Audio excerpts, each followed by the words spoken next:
Russia just tested its nuclear-powered Burevestnik cruise missile. Boasting almost limitless range and incalculable destructive firepower, the missile has been called invincible by Vladimir Putin and described as a flying Chernobyl by the head of the Russian army. On paper, it's one of the most powerful weapons in the world. In practice, it's a complete and utter disaster, a pointless power play with almost zero real-world value and a grim history filled with failure and chaos. This is the full story of the 9M730 Burevestnik missile, including the parts that Putin doesn't want anyone to know. It may have only just completed its first record long-distance test flight, but the Burevestnik, also known under its NATO name Skyfall, has been in development for decades. In fact, Professor Mark Galeotti, a leading Russia analyst and researcher at the Royal United Services Institute, believes that the project first started during the Soviet era, stating, "These new systems have their origin in Soviet times. They've been taken off the shelves and given new investment." In 2001, around the same time that the United States was preparing to exit the Anti-Ballistic Missile Treaty, and only 1 year into the Putin regime, Russia made the call to revive this decades-old project. Building on the foundations established in Soviet times, it started work on a new kind of missile, a nuclear-powered cruise missile capable of penetrating any interceptor-based missile defense system and traveling vast distances to strike any location anywhere in the world. On the one hand, it's easy to understand why Russia would want to develop a weapon of this kind. Conventional rocket-propelled missiles always have a limited flight time and range. They're always restricted in some way by the amount of fuel they can carry. A missile like the Burevestnik is completely different. While it's not entirely known exactly how it works or what inner mechanisms and core components it might have, it's known it's powered by its own nuclear fission reactor and most likely a ramjet engine. The way this works is quite simple in principle.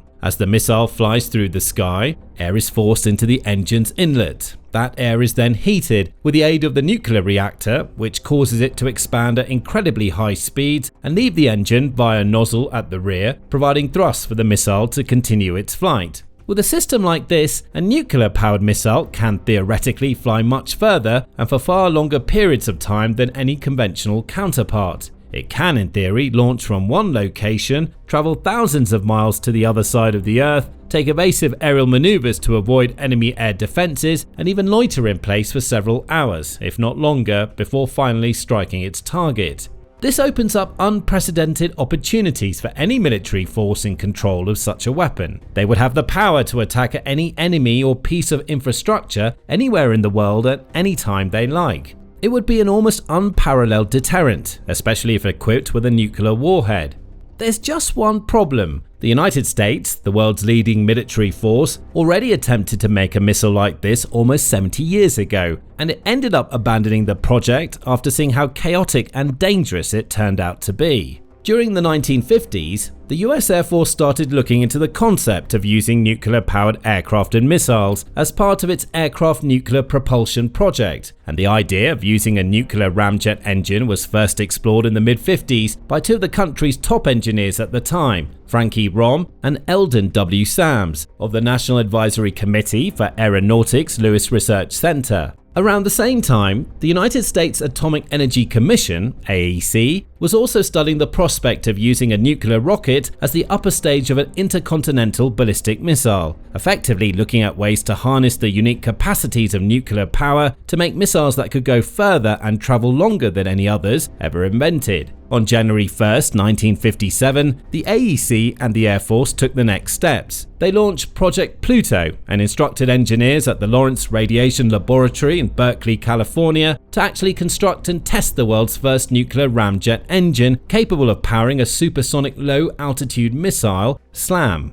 Project Pluto proved to be a gigantic undertaking. Whole new facilities had to be built to highly precise specifications to minimize the risk when working with highly radioactive components. This included a special disassembly building named Building 2201, which had walls up to 8 feet thick in places, along with 4-foot thick lead glass viewing windows, and even a specially prepared fallout shelter nearby that the scientists could retreat to in the case of a major nuclear catastrophe. The research complex even had to have its own specially built railroad system to transport the radioactive test reactors to and from the test site.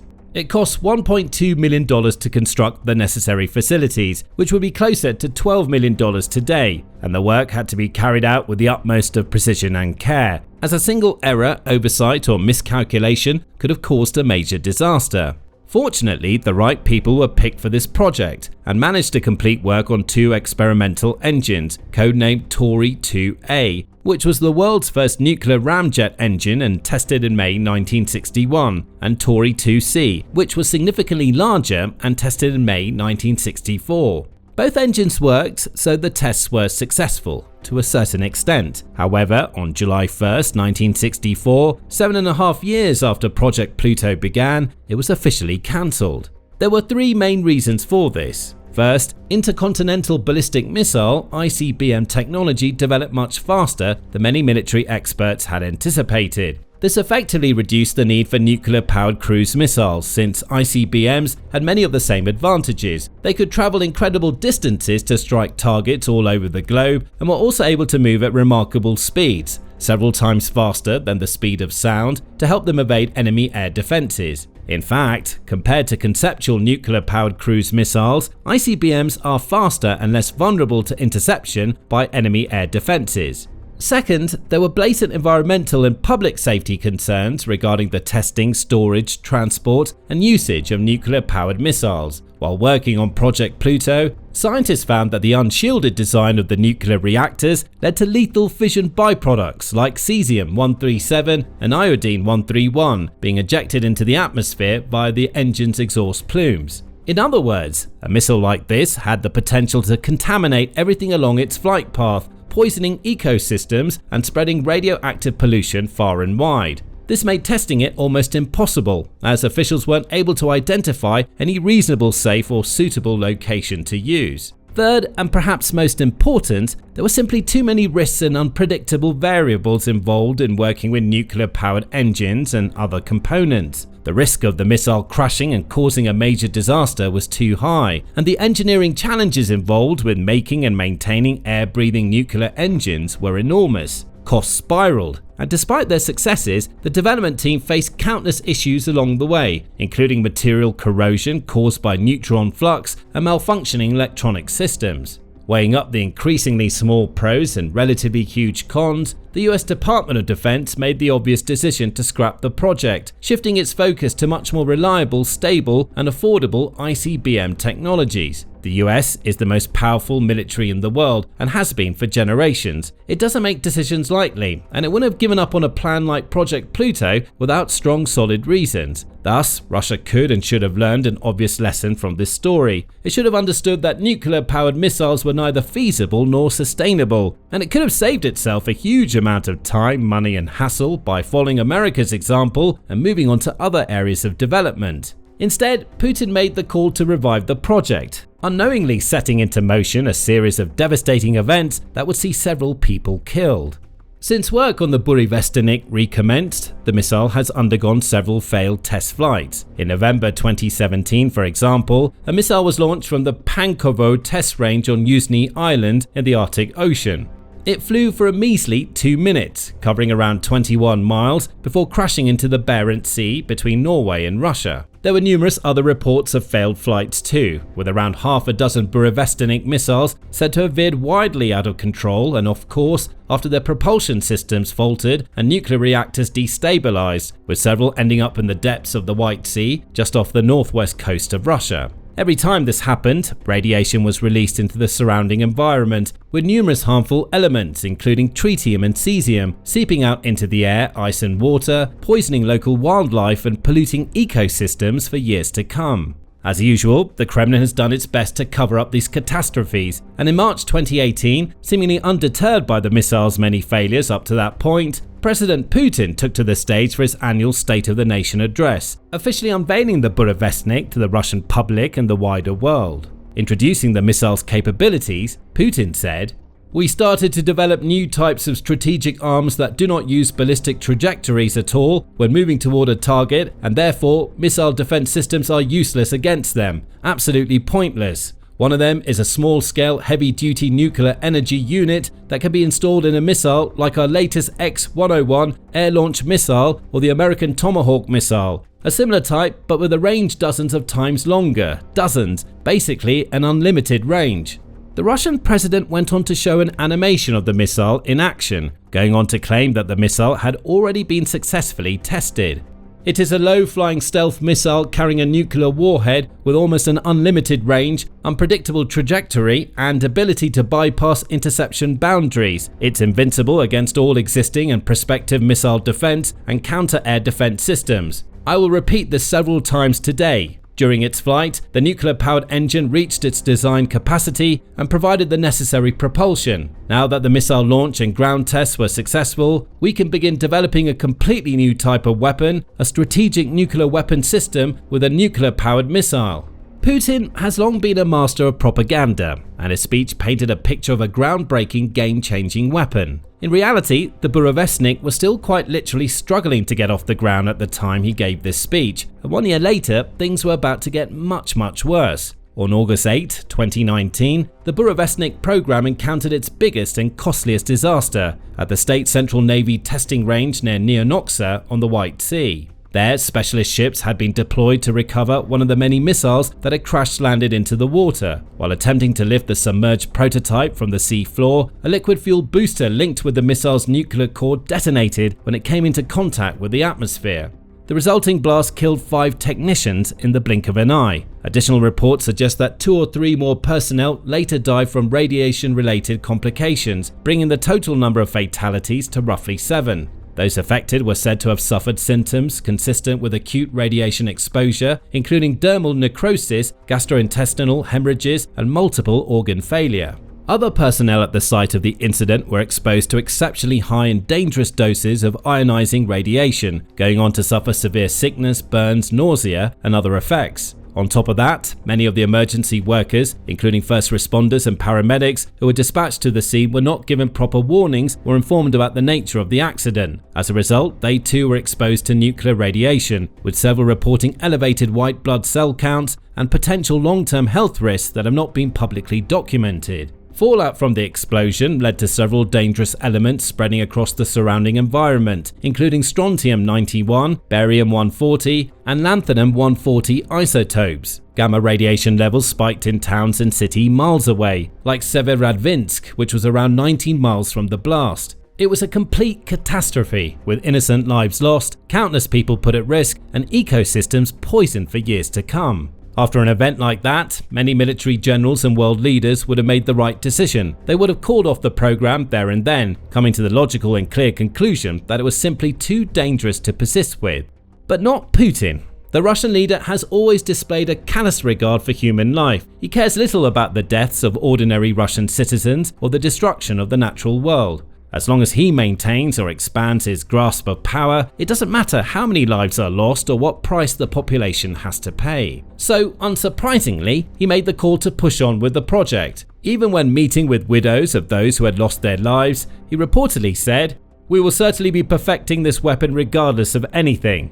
In other words, he didn't care how many people died in the White Sea disaster, or how many more might perish in subsequent failures. He wanted his missile, and he'd stop at nothing to get it. So, development continued, leading all the way up to the present day and the very recent long-range test flight of the Burevestnik missile. On October 26, alongside the head of his army, General Valery Gerasimov, Putin confirmed that the missile had completed a 14,000 kilometers, 8,700-mile Arctic flight.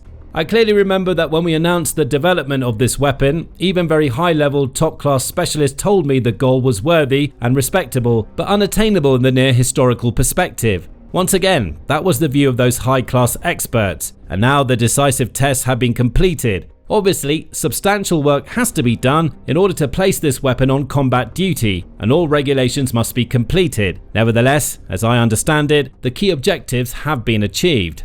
Putin went on to boast that this is a unique product that no one in the world has, before announcing, "We will need to determine which class of weapons this new system belongs to, identify possible modes of employment, and begin preparing the infrastructure to base it in our armed forces." General Gerasimov, meanwhile, somewhat bizarrely compared the missile to a tiny flying Chernobyl, referencing the famous nuclear power plant that's best known for the 1986 disaster in which one of its reactors exploded. Nuclear and military experts around the world have responded to the news with a mixture of shock, outrage, and disdain. Jeffrey Lewis, a nuclear non-proliferation expert at Middlebury College, stated, "This is a bad development. It's one more science fiction weapon that's going to be destabilizing and hard to address in arms control." Writing in the Kyiv Post, Chuck Farah, a former squadron leader with the US Navy SEAL Team 6, shared his view.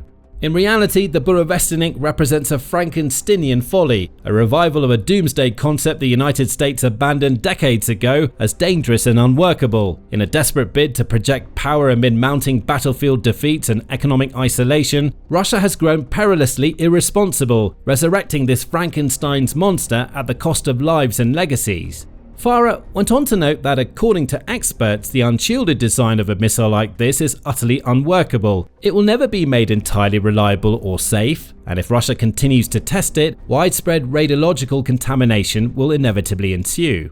The Burevestnik is not a strategic asset but a useless, dangerous and deadly stunt. Its very flight path a toxic scar on the fragile Arctic environment where melting ice amplifies radionuclide spread to global currents. But perhaps the biggest, boldest and most damning reaction of all came from the US President Donald Trump. Speaking aboard Air Force One, Trump was asked about Russia's recent test of the Burevestnik and replied in no uncertain terms, "They know we have a nuclear submarine, the greatest in the world, right off their shore. So, I mean, it doesn't have to go 8,000 miles. And they're not playing games with us. We're not playing games with them either. We test missiles all the time. I don't think it's an appropriate thing for Putin to be saying either, by the way. You ought to get the war ended. A war that should have taken 1 week is now in its soon 4th year. That's what you ought to do instead of testing missiles." Trump's view is clear. If Putin plans to play mind games or intimidate the Western world with this new weapon, he's going to be sorely disappointed. As the US president notes, America has plenty firepower of its own, with a vast nuclear arsenal, world-leading missile technologies, and nuclear-powered submarines stationed in strategic locations around the world. It has no reason to fear Putin's new missile, especially given the weapon's disastrous track record so far. And with Russian forces continuing to flounder in Ukraine, the Kremlin is quite frankly humiliating itself by boasting about brand new missile technologies when it can barely capture and hold cities in a war against a much smaller opponent. All in all, this simply feels like another example of Putin's hubris getting the best of him. And while the Russian leader may think he's projecting power by dressing up in combat fatigues and boasting about the range of his fancy new missile, he has in fact never looked weaker or more vulnerable than this. Now, learn more about Putin's desperation in this video, which looks at how Russia recently staged a fake victory in Ukraine in order to convince the world it's winning the war. Or check out this video to see how even Ukrainian farmers are finding ways to outsmart Russian forces, proving that the Kremlin's war machine is a much weaker and tamer beast than anyone could have imagined. And finally, make sure to subscribe to our channel too, to be among the first to find out about the latest breaking news and big developments from the Russia-Ukraine war.